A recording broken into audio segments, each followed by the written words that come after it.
So, have you ever gotten frustrated with all of our devices today?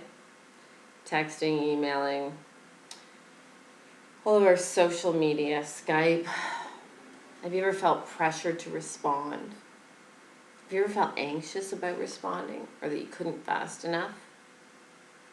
Have you ever felt let down by somebody because you were close to them and they didn't call you and they sent you a text when really they should have called? Have you ever been broken up by dumped by somebody by text, a phone call? Have you ever been told off by a friend or somebody from behind a keyboard, through some sort of social media or texting or email? But you know that person would never have the balls to say that stuff to your face. Have you ever thought about cutting yourself off all social media and canceling the texting package on your phone just to see what would happen? Have you ever told any of your friends that you were thinking of doing that? I think that all of these things in our world today have made us very lazy with one another, have made us way too stressed out, and have damaged our human interaction, which we really, really need.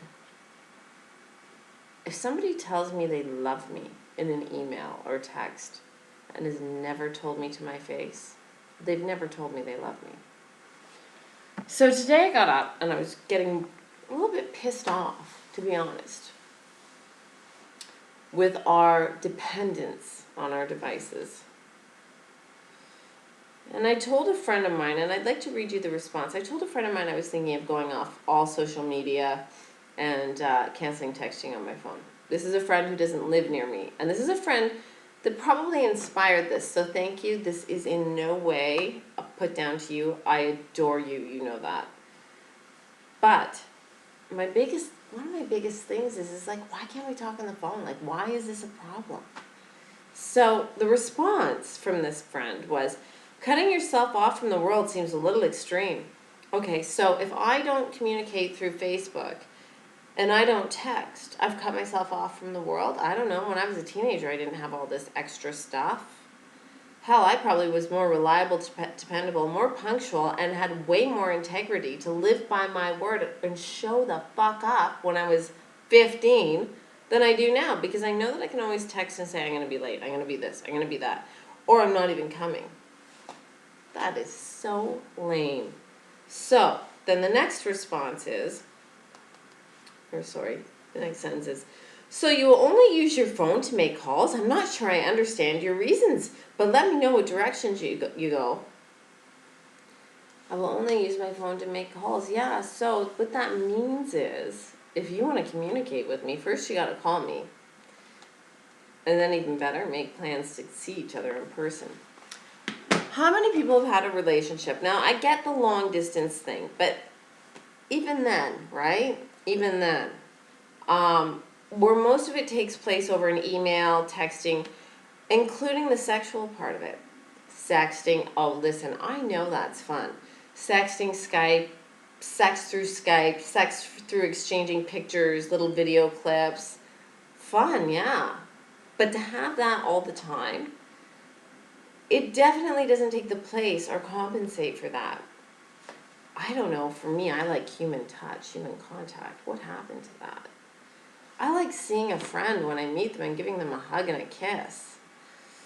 And I definitely like having sex with another person. Not, oh yeah, got this video, yeah, that's great, oh yeah. And then some dialogue behind it and stuff, and oh yeah, that was great. I don't know, it's not that satisfying in my opinion, but...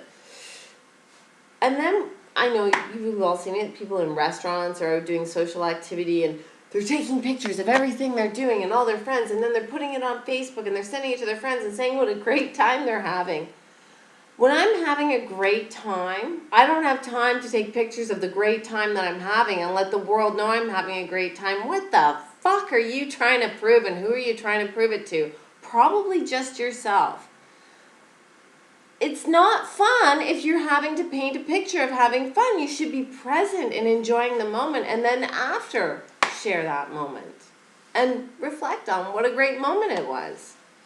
I think it's getting really scary. I think we're getting really lazy. It always baffles me how stupid we are as humans, in a way. We never use our capacity, the capacity we have, but that's a whole different thing.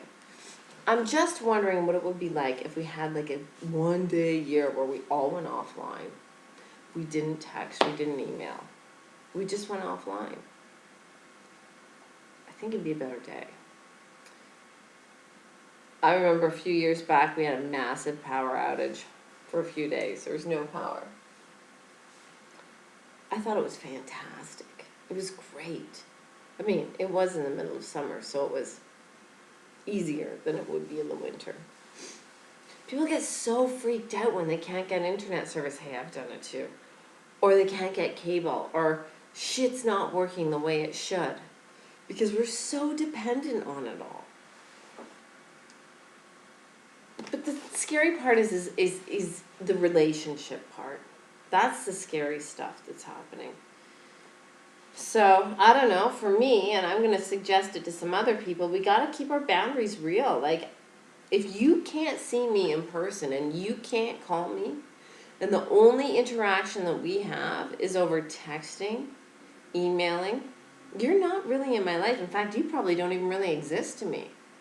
I need to have contact with you. I need to look into your eyes to make you exist for me and for you to be a part of my life. And you should expect the same from me. Absolutely. I don't know, just think about it for a bit. Don't put too much weight into the people that really aren't there in your life. Physically are not there. Don't show up.